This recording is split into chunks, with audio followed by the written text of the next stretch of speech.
윤석열 정부의 첫 총리 한덕수 총리가 오늘 취임했습니다. 민주당이 전격적으로 인준을 결정하면서인데요.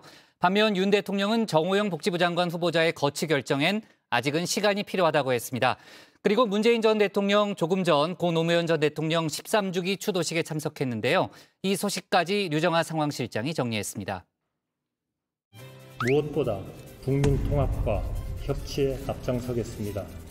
형식과 방법을 불문하고 활발하게 소통하며 여야 정의 같은 인식을 갖고 있는 과제부터 협력해 나갈 것입니다. 협치의 성과도 여야 정의 함께 나눌 수 있는 방안도 찾겠습니다. 네, 한덕수 국무총리 취임 첫 일성은 협치였습니다. 지난 20일 민주당이 극적으로 인준안을 당론으로 가결하자 이렇게 결정을 내리면서 지명 47일 만에 한 총리가 인준이 됐죠. 한 총리는 국가에 대한 마지막 봉사라는 각오로 일을 하겠다고 했는데요. 또 강조한 부분 유능함, 즉 능력이었습니다. 개인적으로는 어디서 많이 듣던 느낌이 들더라고요. 새로운 정부는 노력하는 정부가 아니라 잘하는 정부가 되어야 합니다. 노력도 필요하지만 성과에 초점을 맞추어서 열심히 하다 가겠습니다. 네. 하여튼 뭐 열심히 하는 거는 중요하고요. 잘하는 게 또 일단 중요해요. 제가 이제 성격은 좋은데 깐깐해가지고 이제 좀 잘하는 것도 좀 기대할 거고요. 네, 열심히 하겠다고요? 네. 네, 좋아요. 제가 늘 강조하지만 열심히 하는 것도 중요한데 잘하는 게 무척 중요합니다. 네, 이렇게 다정회의 수장, 우리 복국장처럼 한 총리가 이 윤석열 정부 내각 잘 이끌어 주시기를 바라고요. 한 총리 오늘로써 노무현 정부의 마지막 총리이자 윤석열 정부의 첫 총리가 됐습니다. 앞서 민주당은 한 총리는 여전히 부적격이지만 새 정부 출범에 대한 발목 잡기 프레임에 갇힐 걸 우려해서 인준 가결적으로 결론을 내렸다고 밝혔는데요. 노무현 정부의 총리를 민주당이 왜 반대하느냐 이런 얘기가 있었는데 오늘 이런 목소리가 나왔습니다.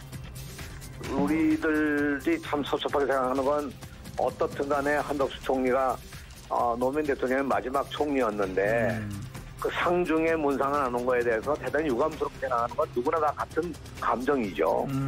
네, 그게 풀어지지 않은 상태에서 여기까지 온 셈입니다. 네, 한 총리 오늘은 신임 총리 자격으로 봉하마을에 갔는데 관련 소식 잠시 후에 이야기를 해보도록 하고요. 민주당은 한 총리를 인준하면서 사실상 몇 가지 요구사항을 내세웠습니다. 첫 번째가 이 윤석열 대통령의 대승적인 결단이었는데 장관 후보자 거취 문제입니다. 아직 임명되고 있지 못한 장관도 있고 기왕에 임명이 되었지만 장관으로서 부적격한 인사들에 대해서는 저희는 끊임없이 문제 제기를 할 것이고 윤석열 대통령의 대승적인 결단이 필요하다. 네, 여기서 아직 임명이 안 된 장관 바로 정호영 복지부 장관 후보자 얘기입니다. 민주당의 부적격 순위로 치자면 한 총리보다 앞섰죠. 금요일에 한 총리 인준이 있었고 주말, 즉 사흘이 지났는데 정 후보자는 임명도 안 되고 사퇴도 안 한 후보자 상태 그대로입니다.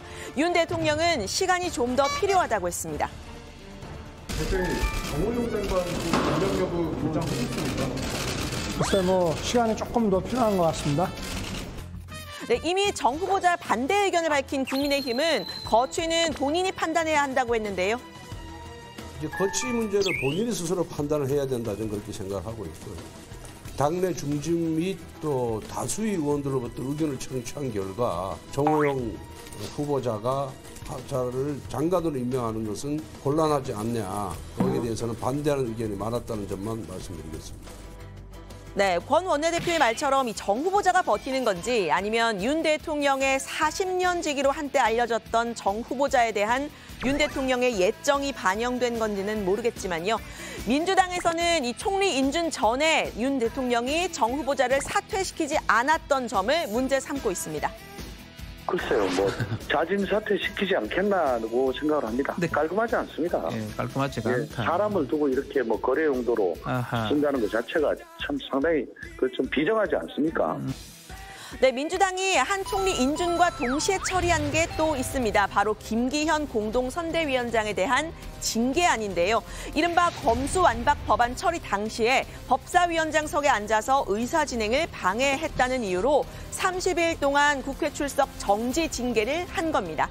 김 의원은 울산시장 선거 개입 사건을 언급하면서 이 국회 본회의에서 징계안에 강하게 반발했습니다. 청와대가 총동원되어 있고 경찰 조직이 총동원된 이 폭거에도 불구하고 김기현은 죽지 않고 오늘 이렇게 오뚜기처럼 살아있습니다. 이번에도 민주당의 이 폭압적 징계에 정정당당하게 맞서서 다시 오뚜기처럼 일어날 것입니다. 네, 의장석 또는 위원장석을 점거할 경우에 국회법상 이 국회 윤리특별위원회의 심사를 거치지 않고도 본회의 의결을 통해서 징계를 할 수 있게 되어 있는데요. 통상 징계안은 비공개로 표결이 되지만 국민의힘의 항의로 공개 표결을 했고 또 처리가 됐습니다. 이날 본회의장은 한 총리 인준안이 아니고요. 김 위원장에 대한 징계안 때문에 고성과 야유, 박수로 시끄러웠습니다. 하물며 헌법기관인 국회의원을 징계하는데 사실관계조차 조사하지 아니하고 징계 청구를 한다는 것이 문명천지에 대체 있을 수 있는 일입니까, 여러분? 김기현 의원이 법사위원장 의자에 한번 앉아보는 게 소원이었습니까? 네, 김 위원장에 대한 징계, 이 검수완박 처리 당시의 여야의 대치를 이렇게 떠올리게 하는 그런 대목인데요. 민주당은 후반기 국회 법사위원장을 다시 가져가겠다 이렇게 주장을 하고 있는데 이에 대한 예고편이었을까요? 법사위원장 공방은 지난해 7월 여야 협의를 뒤집은 거라는 게 국민의힘의 입장입니다.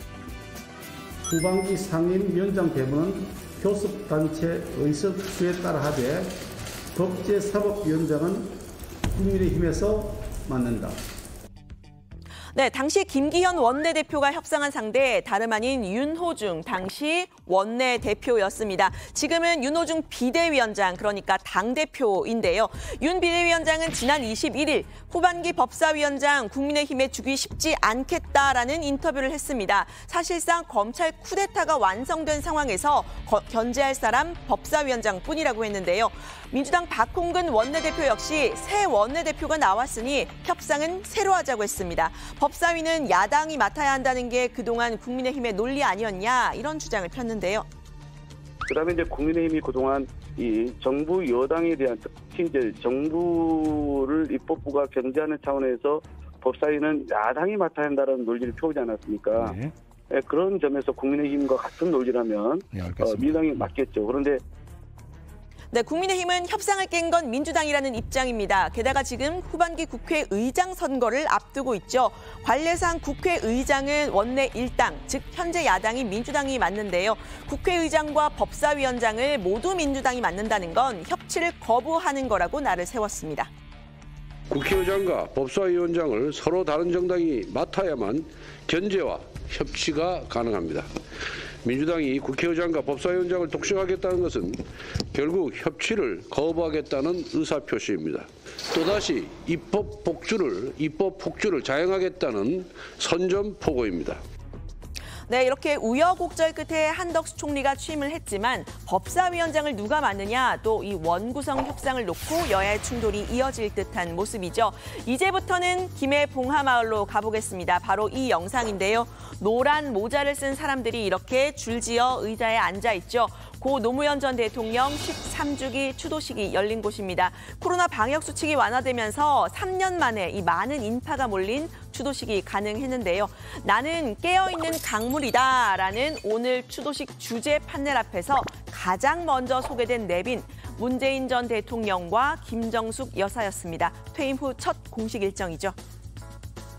시민의 한 사람으로서 우리 곁으로 다시 돌아와 주신 문재인 전 대통령 그리고 김정숙 여사께서도 자리해 주셨습니다. 여러분 큰 박수로 환영해 주시기 바랍니다.